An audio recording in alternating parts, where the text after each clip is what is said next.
దీటి కాదు ఉపాధ్యాయులు ఎంజీఎల్లకు print media సోదరులకు నమస్కారము.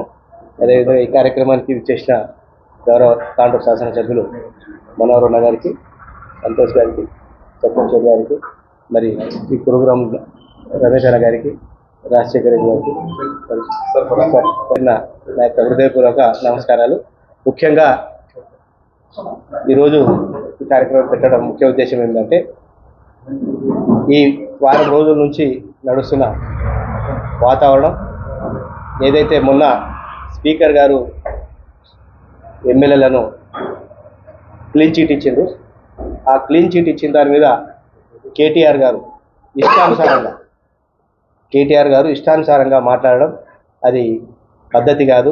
ఎందుకంటే ఆయన ఇష్టం వచ్చినట్టు మాట్లాడి ధృతరాష్ట్రులుగా మరి గాంధారిగా స్పీకర్ గారిని విమర్శించడం సమంజసం కాదు. ఇదే కేటీఆర్ కానీ కేసీఆర్ కానీ మరి 2014లో మెజారిటీ స్థానాలు వచ్చినాయి, వాళ్ళకు ప్రభుత్వాన్ని ఏర్పాటు చేయడానికి ఏం కుదవలేదు. అయినా తెలుగుదేశం పార్టీ నుంచి, కాంగ్రెస్ పార్టీ నుంచి, మరి ఇతర పార్టీ నుంచి ఏ పార్టీని కూడా వదలకుండా మొత్తం ఎమ్మెల్యేలను కొనుగోలు చేశారు. మళ్ళీ ఆ రోజు ఆయనకి ఇవన్నీ ధృతరాష్ట్రుడు, గాంధర్వు ఇవన్నీ కనిపించలేదా కేటీఆర్ గారికి? ఆ రోజు ఏంటంటే మంచి మెజారిటీ ఉన్న మరి ప్రతి పార్టీ ఎమ్మెల్యేలను కొనుగోలు చేసి ఇష్టానుసారంగా రాజ్యాన్ని నడిపించారు. దాని తర్వాత 2014 అయినాక 18లో కూడా 88 సీట్లు ప్రజలు వాళ్ళకి తీర్పునిచ్చారు, మెజారిటీ సీట్లను ఇచ్చారు. ఇచ్చిన తర్వాత కూడా ఏం చేశారు వాళ్ళు? మళ్ళా మిగతా పార్టీ కాంగ్రెస్ పార్టీలో ఉన్న ప్రతిపక్ష నాయకులు ఉండకుండా చేశారు. ఎందుకు చేశారు? మీకు ఏం తక్కువైంది? మరి ఆ రోజు ప్రతిపక్ష నాయకుడు కాంగ్రెస్ పార్టీ ఓ దళితుని ఇచ్చింది. ఓ దళితుని ప్రతిపక్ష నాయకునిగా ఇస్తే, దళితుడు శాసనసభలో ప్రతిపక్ష నాయకుడు ఉండొద్దు, నేను వాళ్ళ ముఖం చూడొద్దు అనే ఉద్దేశంతో కేసీఆర్ కానీ కేటీఆర్ కానీ తండ్రి కొడుకులు మరి అల్లుడు అందరు కలిసి కుట్రపూరితంగా మరి మొత్తం కాంగ్రెస్ ఎమ్మెల్యేలను ఖరీదు చేసి మరి ఆ రోజు దళితుని కూడా ప్రతిపక్ష నాయకుల హోదా కూడా దక్కనీయకుండా చేసిన కుట్రతత్వమైన పార్టీ మీది, కేటీఆర్ది, కేసీఆర్ది, హరీష్ రావుది. మరి అలాంటి వారు మీరు ఈరోజు గౌరవపదంగా వికారాబాద్ ముద్దుబిడ్డ ఈరోజు తెలంగాణ శాసనసభలో స్పీకర్గా కాంగ్రెస్ పార్టీ స్పీకర్గా ఇస్తే ఎక్కడ కాకుండా బర్దాస్త్ కాకొచ్చింది వాళ్ళకు. కేసీఆర్ గారు ఫామ్ హౌస్కి వెళ్ళి బయటికి రావడం లేదు. ఎందుకంటే ఆ రోజు మరి అపోజిషన్ ఉండొద్దు దళితులు, ఈరోజు స్పీకర్గా ఉంటే నేను పోయి అధ్యక్ష అని పిలవడం జరుగుతుందనే ఉద్దేశంతో కక్కుర్తితో కేసీఆర్ ఫామ్ హౌస్ నుంచి బయటికి రాకుండా ఇంట్లోనే ఉండి మొన్న ఏదో అదిగో పులి వచ్చే ఇదిగో పులి వచ్చే అని వచ్చి సంతకం పెట్టి వెళ్ళిపోయాడు. ఇది వీళ్ళ నీతి నిజాయితీ, వీళ్ళ తత్వం. వీరు పెట్టుకొని అన్ని పనులు వీరు 10 సంవత్సరాలు చేసి ఈరోజు మంచి ముద్దుబిడ్డ మరి ప్రసాదన్నను విమర్శించడం ఒక పద్ధతి కాదు. ఇవన్నీ మీరు అధికారంలో ఉన్నప్పుడు చేసినప్పుడు మీకు వర్తించది. మరి ఈరోజు కాంగ్రెస్లో అధికారం ఉన్నప్పుడు ఏదో చేస్తున్న గుడ్డిగా కనిపించడం లేదు వాళ్ళని వీళ్ళని అనేది ఎందుకు అనడము? ఇది సమంజసం కాదు. కేటీఆర్ గారు మిమ్మలను ఎవ్వరు కూడా ఈరోజు తెలంగాణ ప్రజలు తరిమి కొట్టిర్రు. 10 ఏళ్ళు సాలైంది మీతోటి నెత్తి మీద మోసుకొని. ఆ రోజు నీళ్లు నిధులు నియామకాలు చేస్తామన్నారు, ఏ ఒక్కటి కూడా సక్రమంగా చేయలే. ఇష్టానుసారంగా మీరు రాజ్యాన్ని వెళ్ళిర్రు. తెలంగాణ ప్రజలు మిమ్మల్ని తిరస్కరించారు. మళ్ళెందుకు బయటికి వచ్చి ఏదో తప్పుడు వాగుడు వాగి మేము ప్రజల్లో ఏదో మమేకం చెప్పించుకోవాలి, హాని అనిపించుకోవాలి అనే ఉద్దేశంతో ఈరోజు ప్రజల్లో వస్తున్నారు. అదేవిధంగా ఇక్కడ లోకల్ మాజీ ఎమ్మెల్యే ఆనంద్ గారు పైసలు ఎవరైతే ఎమ్మెల్యేలు ఉన్నారో వారి దగ్గర నుంచి పైసలు తీసుకున్నాడు స్పీకర్ అని చెప్పడం హాస్యాస్పదం ఉంది. ఆనంద్ గారు, మీరు ఎమ్మెల్యే గత 5 సంవత్సరాలు చేసిరు, మరి అసెంబ్లీలో కాంగ్రెస్ సభ్యులు మీకు కనిపించలేరా? గతం అంతకంటే ముందు కాంగ్రెస్ సభ్యులు కానీ ఇతర పార్టీల సభ్యులు కనిపించలేరా? అప్పుడు ఎంతేదో డబ్బులు ఇచ్చి ఖరీదు చేసిరు. మీరు ఖరీదు చేసింది మళ్ళీ డబ్బులు ఎక్కడున్నాయి? మూటాలు వాళ్ళ దగ్గర. మీరు ఎందుకు ఖరీదు చేసిరు? మీకు మెజార్టీ ఉండగా కూడా ఖరీదు చేసినప్పుడు ఈరోజు స్పీకర్ను వాస్తవంగా మీరు నిందేయడం పద్ధతి కాదు. ఇంకొకటి ఏంటంటే, నీ మెప్పు కోసం ఏదో ఒక వర్గం అనుకుంటూ వర్గాన్ని ప్రోత్సహించి ఆ వర్గాలే ఏవైతే వర్గంను మీరు అన్నారో ఈ వికారాబాద్లో ఆ వర్గాన్ని మీరు దూరం పెట్టినందుకే మీ ముడ్డు ఇరిచి పక్క పెట్టిరు. మళ్ళీ వర్గం అనుకుంటా దగ్గర పోతా అనే ఉద్దేశంలో వర్గం పేరు చేయడం సంబంధం కాదు. కాబట్టి కేటీఆర్ కేసీఆర్ మిమ్మల్ని దినం ఫోన్లు చేసి 2 రోజులకు 3 రోజులకు ఫోన్లు చేసి ప్రసాద్ మీద విమర్శించు అని చెప్తున్నారు. విమర్శిస్తూ అంటే నీవే నాశనం అయిపోతావు. కేటీఆర్ కేసీఆర్ మాటలు ఇంటే మళ్ళీ ప్రతిపక్షంలో ఉన్న హోదా ఇప్పుడు ఏదైతే ఎక్స్ఎమ్మెల్యే ఉన్నది కానీ అది కూడా వెళ్ళిపోతుంది. కాబట్టి దయచేసి వాతావరణాన్ని వాస్తవంగా గమనించి ఎవరైతే దళితులు ఉన్నారో ఆ దళితుని నువ్వు విమర్శిస్తున్నావు. ఒక దళితునితోటి ఉన్నత దొర కేసీఆర్ కేటీఆర్ దొర నిన్ను అడ్డం పెట్టుకొని స్పీకర్ మీద విమర్శించమని చెప్పడం సమంజసం కాదు. నువ్వు నోటును అదుపు పెట్టుకొని మాట్లాడాలని కూడా వారికి కూడా కోరుతున్నాను. కేంద్రంలో బీజేపీ ప్రభుత్వం ఉపాధి హామీ పథకాన్ని ఎంజేఎన్ఆర్ఈజీఎస్ను తప్పుదోవ పట్టేసి పేరును మార్చి మహాత్మా గాంధీ పేరును తొలగించేసి మరి అట్టి స్కీమ్ను ఆ ఉపాధి హామీ స్కీమ్ ఏదైతే ఉందో దాన్ని మొత్తం తుడిచిపెట్టేలా ప్రోగ్రామ్స్ చేసి రాష్ట్రానికి ఎటు కాకుండా 125 రోజులు మేము ఇంకా 25 రోజులు పెంచుతున్నాం, 100 రోజుల కంటే 25 రోజులు పెంచుతున్నామని చెప్పి అదే పద్ధతిలో 60-40 మరి 60% కేంద్ర ప్రభుత్వం 40% రాష్ట్ర ప్రభుత్వం భరించేలా ఈ స్కీమ్ను తీర్చిదిద్దడం ఇది సమంజసం కాదు. ఎందుకంటే గతంలో 2005లో ఆ రోజు యూపీఏ చైర్పర్సన్ సోనియా గాంధీ గారి యొక్క నాయకత్వంలో కాంగ్రెస్ ప్రభుత్వం మన్మోహన్ సింగ్ గారి యొక్క ఉద్బలంతో ఈ స్కీమ్ను 100% మొత్తం కేంద్ర ప్రభుత్వమే భరించే విధంగా డిజైన్ చేసి యాక్ట్ చేయడం జరిగింది. ఈ యాక్ట్ను ఈరోజు ఈ స్కీమ్ను మహాత్మా గాంధీ పేరు పెట్టి నడిపిస్తే ఈరోజు మహాత్మా గాంధీ పేరును పక్కకు తీసేసి జీరామ్జీ అనే పేరుతో ఈ స్కీమ్ను ముంగలికి తీసుకొచ్చడం సమంజసం కాదు. అయితే దీన్ని కాంగ్రెస్ ప్రభుత్వం వ్యతిరేకిస్తూ కాంగ్రెస్ పార్టీ అన్ని గ్రామాల్లో ప్రతి గ్రామంలో ఆల్రెడీ ఈ ప్రోగ్రామ్స్ మేము 12 తారీఖు నుంచే ఉండే సంక్రాంతి పండుగ ఉన్నందుకు పెండింగ్ పెట్టి మళ్ళీ 20 తారీఖు నుంచి ప్రతి గ్రామంలో గ్రామ సభలు పెట్టి మళ్ళీ 25 తారీఖు ప్రతి గ్రామ పంచాయతీ నుంచి ఒక తీర్మానం చేసి ఆ తీర్మానాలన్నీ తీసుకొని వచ్చి జమ చేసి మేము పీసీసీకి ఇస్తే పీసీసీ దాన్ని రాష్ట్రపతికి పంపించడం జరుగుతుంది. కాబట్టి ఇది రేపు ఈ 20 తారీఖు నుంచి 30 తారీఖు వరకు ఈ కార్యక్రమాన్ని ప్రతి గ్రామంలో మేము చేపట్టబోతున్నాం. కాబట్టి ఎవరైతే ప్రజలు ఈ ఉపాధి హామీ పథకాన్ని ఆలోచన చేయాలి, మరి ఆనాడు కాంగ్రెస్ ఇచ్చిన యాక్ట్ను ఈరోజు బీజేపీ చేస్తున్న పని ఏందనేది ఆలోచన చేయాలనే ఉద్దేశంతో ప్రజల్లో చైతన్యం తీసుకురావాలనే ఉద్దేశంతో ప్రతి గ్రామాన తిరిగి ప్రతి గ్రామంలో ఒక ర్యాలీగా తిరిగి ఈ గ్రామం మధ్యలో మీటింగులు పెట్టి ప్రజలకు సహకరించి ప్రజలను ఎడ్యుకేట్ చేయాలనే ఉద్దేశంతో కాంగ్రెస్ పార్టీ ముందుకు వెళ్తుంది. కాబట్టి ఇవన్నీ మేము 20 తారీఖు నుంచి 30 తారీఖు వరకు ఈ కార్యక్రమాలు చేస్తున్నాం. కాబట్టి దయచేసి ప్రజలు కూడా దీన్ని అర్థం చేసుకొని మేము చేసే కార్యక్రమాల్ని మద్దతు తెలపాలి. మరి ప్రతి గ్రామ పంచాయతీలో సర్పంచులు తీర్మానం చేసి 26వ తారీఖు ఆ తీర్మానాలు కూడా ఇవ్వాలని చెప్పి వారికి అందరికీ కోరుకుంటున్నాను. జై ఎన్నికలు రాబోతున్నాయి చెప్తున్నా. ఈ 23-24 తారీఖు మున్సిపల్ ఎలక్షన్ షెడ్యూల్స్ రావడం జరుగుతుంది. ఆల్రెడీ రిజర్వేషన్స్ వచ్చేసినాయి.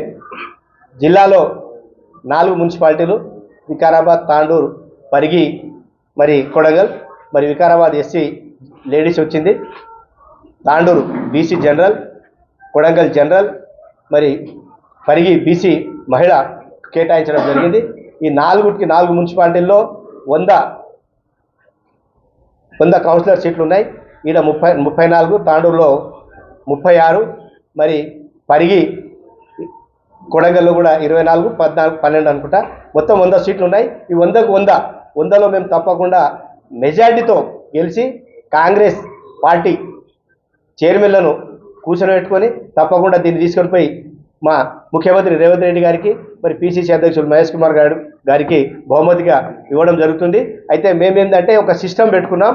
మా హైకమాండ్ ఆదేశాల మేరకు ప్రతి మున్సిపాలిటీలో ఒక కమిటీని వేసి ఆ కమిటీ ప్రతి వార్డు తిరిగి అక్కడ ఉన్న ఆశావాహులు, ఎందుకంటే అధికారంలో ఉన్నాం కాబట్టి కార్యకర్తలు చాలా రోజుల నుంచి ప్రతి ఒక్కరు నేను కావాలి అనే ఆశతో చాలామంది ఆశావాహులు ఉన్నారు. ఈ ఆశావాహులను అందరినీ కాదనకుండా అన్ని దరఖాస్తులు తీసుకొని పరిశీలించి ఆ వార్డులలో వెళ్ళి పరిశీలించి వాడి యొక్క ఉన్న ఎవరైతే జనాలు ఉన్నారో పబ్లిక్ యొక్క వాళ్ళ అభిప్రాయ సేకరణ, వాళ్ళందరితోటి అభిప్రాయ సేకరణ చేసుకొని ఎవరు బాగుంటుంది, ఈ 3 పేర్లు ఉన్నాయి, ఈ ముగ్గురులో ఎవరు మంచి క్యాండిడేట్, ఎవరుంటే బాగుంటుంది అనేది ప్రజలతో మమేకమై వాళ్ళతోటి ఆలోచన చేసి వాళ్ళ యొక్క సర్వేను తెప్పించుకొని ఈ కమిటీ సర్వే తెప్పించుకోవడం ప్రతి వార్డ్ వైజ్గా ఆ సర్వే వచ్చిన ప్రకారమే క్యాండిడేట్లను ఫిక్స్ చేయడం జరుగుతుంది. ఆశ అందరికీ ఉంటుంది కానీ అందరికీ రాదు అవకాశం, ఎవరికో ఒకరికే వస్తుంది. కాబట్టి దయచేసి మిగతా ఎవరికైతే వస్తుందో రాని వాళ్ళు కూడా అందరూ కలిసికట్టుగా ఉండి పార్టీకి సహకరించి మన అభ్యర్థిని గెలిపించుకొని రావాలి. మరి ఎవరైతే ఆశావాహులు ఉన్నారో వాళ్ళకి రాని వాళ్ళకు కూడా పార్టీ ఉంటుంది, మరి పెద్దలు ఉంటారు, వారికి వేరే విధంగా మేము అన్ని విధాలుగా అవకాశాలు కూడా ఇవ్వడానికి కూడా మాట్లాడతాం.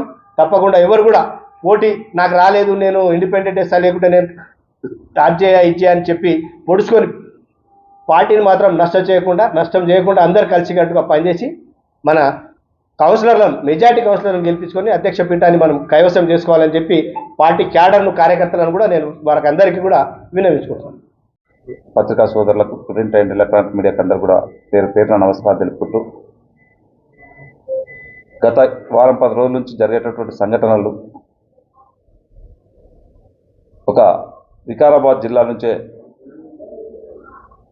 ఒక మంచి వ్యక్తికి స్పీకర్గా గౌరవ ముఖ్యమంత్రి గారు స్పీకర్గా పెట్టడం, ఆ స్పీకర్ కూడా ఎప్పుడైనా కానీ అసెంబ్లీలో సమానంగా ప్రతిపక్షము స్వపక్షము కాకుండా అందరికీ కూడా అవకాశం ఇచ్చుకుంటూ గతంలో కాకుండా అందరూ మనల్ని పొందినటువంటి వ్యక్తి మన గడ్డం ప్రసాద్ గారు స్పీకర్ గారు.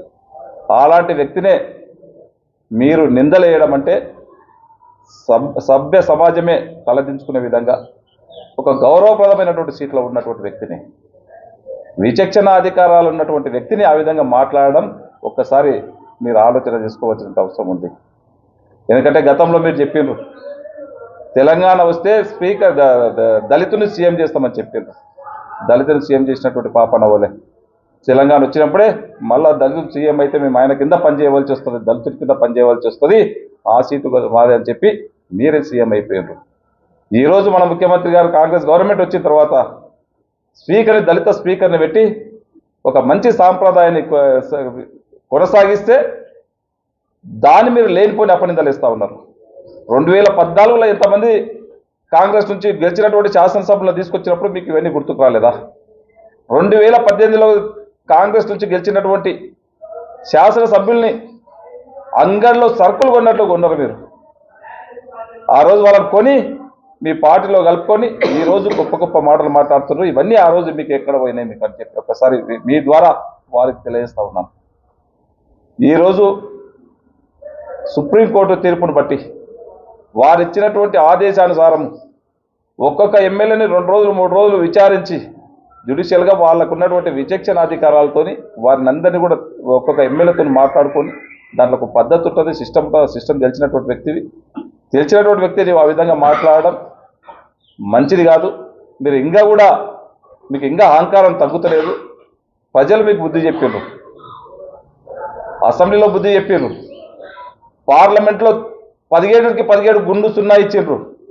డిపాజిట్ కూడా రాలేదు మీకు చాలా పార్లమెంటు నియోజకవర్గాల్లో. 2 బై ఎలక్షన్లు అయితే 2 బై ఎలక్షన్లో కూడా మీ సీట్లు ఉన్నా కానీ మీరు తెచ్చుకోనికి కాలేదు. అభివృద్ధి దాంట్లో కూడా మీకు బుద్ధి చెప్పిండ్రు. ఇంత బుద్ధి తెలంగాణ ప్రజలు బుద్ధి చెప్పినా మీకు ఇంకా అహంకారం తగ్గుతలేదు. దయచేసి ఇక తెలంగాణ ప్రజలు ప్రతి దాంట్లో మీకు సమాధానం చెప్తా ఉన్నారు.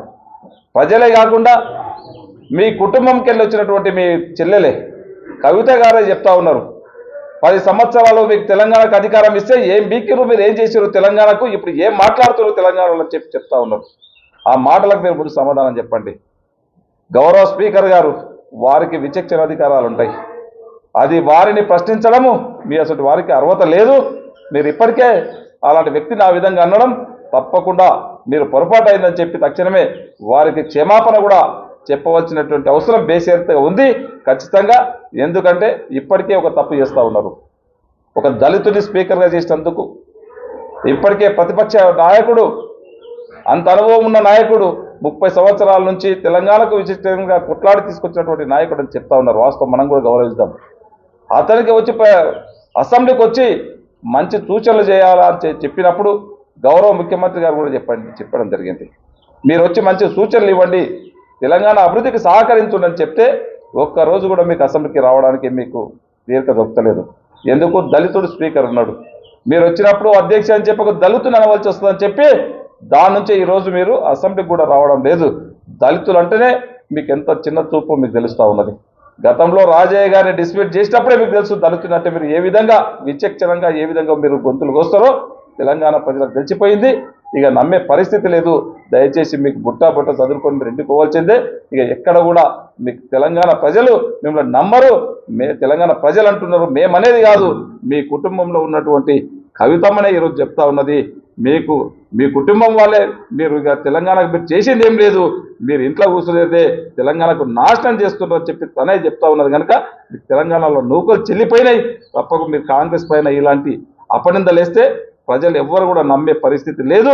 ఇప్పుడు సూర్యుని పైన ఉమ్మిస్తే ఏ విధంగా అయితే సూర్యుని పైన పడుతుందో అది మీ ముఖం మీదనే పడుతుంది. సూర్యుని పైన పడడానికి మీరు ప్రయత్నం చేస్తున్నారు, అది మళ్ళీ తిరిగి మీ ముఖం మీదనే పడుతుంది. కానీ ఎక్కడ కూడా కాంగ్రెస్ పార్టీ ఏదైతే మాట ఇస్తుందో మాట కట్టుబడినటువంటి పార్టీ. గతంలో తను నష్టపోయినా తెలంగాణ ఇస్తామని చెప్పినాం. మన సోనియా గాంధీ గారు ఆ రోజు తెలంగాణ ఇవ్వడం జరిగింది.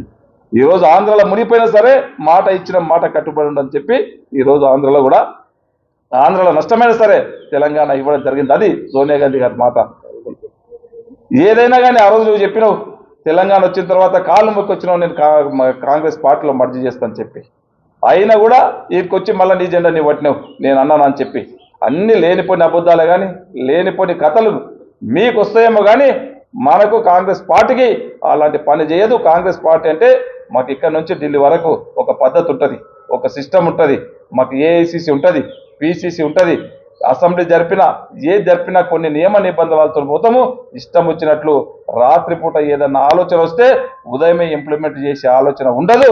ఒక పద్ధతి ప్రకారం మేము పోతాం కనుక అలాంటిది మళ్ళీ ఒకసారి కూడా ఎప్పుడే కానీ దళితుడు స్పీకర్ ఉండదని చెప్పి ఆ లేనిపోని మాటలు మాట్లాడితే అవసరం అన్పార్లమెంటరీ లాంగ్వేజ్ వాడితే ప్రజలు మీకు తగిన బుద్ధి చెప్తారు.